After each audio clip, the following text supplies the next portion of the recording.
Iran ఇప్పటి వరకు Gulf దేశాలను టార్గెట్ చేసింది. కాకపోతే అమెరికా స్థావరాల మీద మాత్రమే మేము దాడులు చేస్తున్నామని చెప్పుకుంటూ వచ్చింది.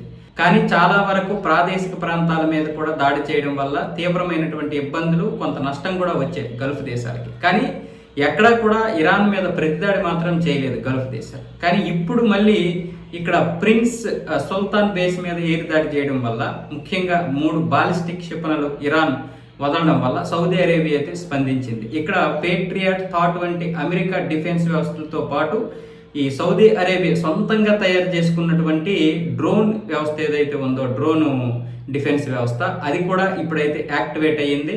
అలాగే అమెరికా దళాలు కూడా యాక్టివేట్ అయ్యాయి. ఈ విషయంలోనే ఇప్పుడు సౌదీ అరేబియా హెచ్చరికలు జారీ చేసింది.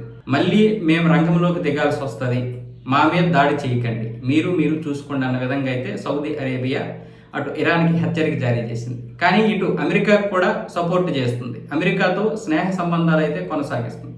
సౌదీ అరేబియా కావచ్చు, దుబాయ్ కావచ్చు, బహ్రెయిన్ కావచ్చు, ఖతారు, ఈ అన్ని దేశాలు, అన్ని ప్రాంతాలు కూడా అమెరికాతో స్నేహంగానే ఉంటూనే ఇరాన్ ఇంతవరకు ఎక్కడ కూడా టార్గెట్ చేయలేదు. కానీ ఇప్పుడు ఇరాన్ వీళ్ళ ప్రాదేశిక ప్రదేశాల మీద దాడి చేయడం వల్ల ఇప్పటికే ఎంతో నష్టం చూస్తున్నాయి. పైగా వాటి యొక్క రిఫైనరీల మీద కూడా దాడి చేస్తుంది. అందుకని ఇప్పుడు సౌదీ అరేబియా అయితే హెచ్చరికలు జారీ చేసింది. సౌదీ అరేబియా దేని మీద అంటే మొత్తం గల్ఫ్ దేశాలన్నింటి తరపున హెచ్చరికలు జారీ చేసింది.